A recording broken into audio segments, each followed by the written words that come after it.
Hello and welcome, friends, to another vintage fountain pen episode. Today, I will talk about no name fountain pen, but I presume that this fountain pen was made in Italy. It is a celluloid, as you can see on its beautiful color. We have a gray fountain pen. I believe this fountain pen was a product of the Italian pen industry, and I suspect that area near Turin, called the Settimo Torinese area, it is the place of birth for this fountain pen, and I think it's from the 1960s. You probably recognize these two fountain pens. They are branded on the barrel with Maryland, this one, and the other one, the green one, also with Maryland. Well, Maryland, I told you on our last episodes that there were fountain pens made in a zone near Turin, Settino Torinese area. They were interesting because of the beautiful celluloid. There were entry level fountain pens, and they're unique, not just unique, but interesting filling mechanism. And we called this filling type a syringe filler. So the other one, the green one, has the same mechanism, but it's in a bad state in comparison with the other one. You see, the metal part has corroded in time. And our fountain pen, this beautiful gray fountain pen, has the same design and the same filling mechanism. Also, the metal part has corroded in time. The only thing that sets apart those fountain pen is this gray fountain pen is a little bit larger than the other fountain pens, and the nib. But I will show you. Let's take, for example, this green one. The green one, it has the same dimension as the other model imprinted with Maryland. But if we put them side by side, and let's zoom out, you can see that this gray one is a little bit taller. And you can see also that the clip of the gray one resembles the arrow clip of a Parker, and that the Maryland in the right has this plain clip. You can see almost the same design. And another thing that sets them apart is the nib. So the Maryland has an American nib. Let me show them in the light. A warranted, you can see, warranted Wingfold USA number 4 nib, and the other one has a Dauer Feder number 4. So this is just a theory of mine, but I think that both of the fountain pens were made by the Maryland company.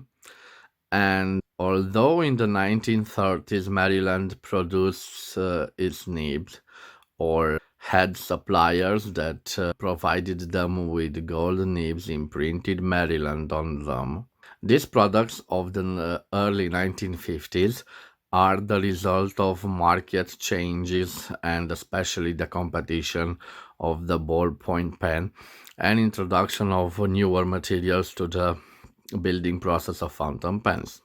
Maryland, which was always known for its affordable fountain pens, replaced the gold nibs with steel nibs, gold plated.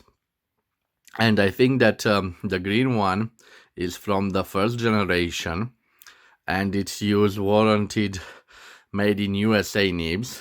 And the second one, although it has lots of elements of design, it's a little bit larger than its predecessors, and you can see it used some German made, because Dauer Feder is a generic nib made in Germany. Number 4, of course, stands for the size of the nib.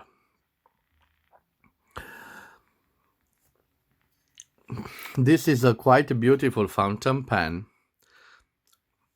Maryland was quite well known for this particular color, which was a celluloid fountain pen that was given as a gift in the communion ceremony in the Catholic Church. So you could give this kind of a pen as a gift alongside with a prayer book or a little cross when you had this communion, which is like a rite of passage in the Catholic Church. And what could be a more beautiful gift than a fountain pen? An affordable fountain pen is a nice gift.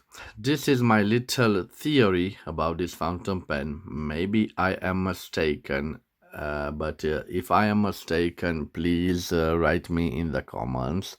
What do you think? What brand do you think it is?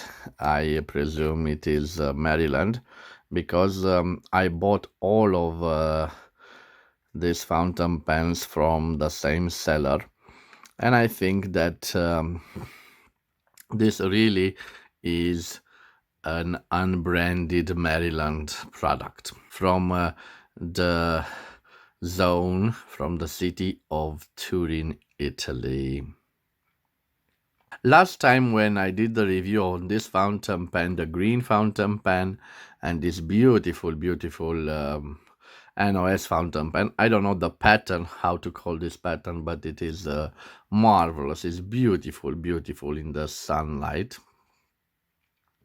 You know that last I had some problems with the syringe filling system, but fortunately enough, I had in the section of comments one viewer that suggested an interesting thing, and I will respect his guidance, and we will use for the writing sample this Faber-Castell ink, a pink ink, erasable pink ink. Let's I like this ink, and I use quite a lot on my Pelican M800 Souverain, which has a broad nib, and maybe I will show you a sample. But I really need to know if the syringe filling system will work. Okay. So, the first time we expel out, we simply push on this rod. Okay, it moved. Okay, so now dip the fountain pen in ink and draw. Okay, you can see that it draw some ink. It's not full, and I will repeat this procedure 3 times. So now I push back, now I draw the ink, now I push back, and now I draw the ink. So now it should be, and you can see it is almost full. I take a tissue, I wipe it clean, and now I unscrew back the barrel. My problem with this type of syringe filler was that it had abundant flow of ink and it leaked. Let's see how it handles now.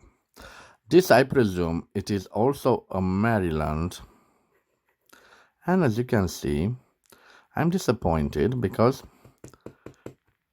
no ink. Now we have some ink. Quite strange because I was expecting a pink ink, but maybe it was my mistake. Maybe it contains some old ink in this part. The barrel seemed quite clean.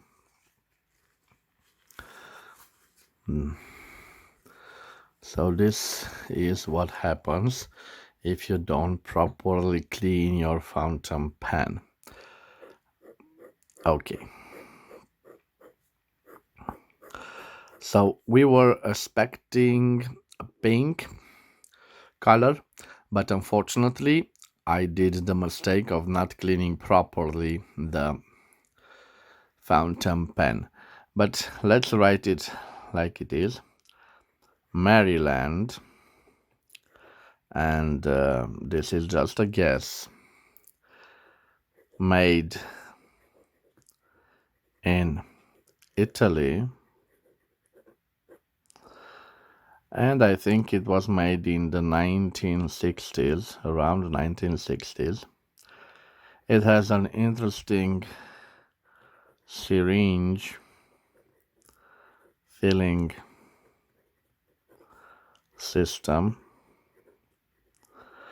This time I followed the advice of a viewer of my channel, so you can see no oops, mamma mia. Oh god, look what I've done. I've disassembled it, and here is the ink. You can see it. Oh my god, oops. But it works. Now I'm trying to just oh god, I think I've closed it too tight. Okay, but now you can see the beautiful pink. I hope that in time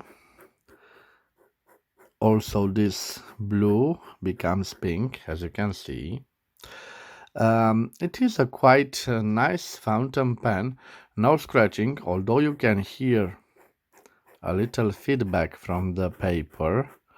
I'm telling you, it's not scratchy at all.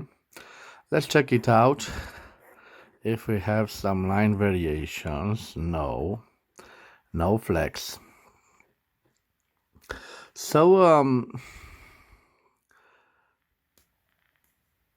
look, I've managed to get to where I wanted.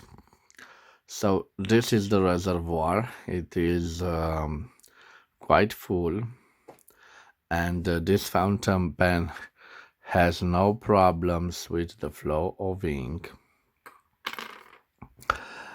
As you can see, this is a quite nice filling system. I enjoy it. I think it is easy to clean. As my viewer suggested, maybe I will grease it with some silicone. But quite a nice looking fountain pen, an affordable fountain pen from the 1960s, done in this beautiful gray shade of celluloid. So this was my fountain pen review of a no-name, possibly Italian Maryland fountain pen. If you've enjoyed my small review, please subscribe to my YouTube channel to see other new episodes of interesting fountain pens. As always, I wish you to have a nice day. Thank you for your time. Bye bye.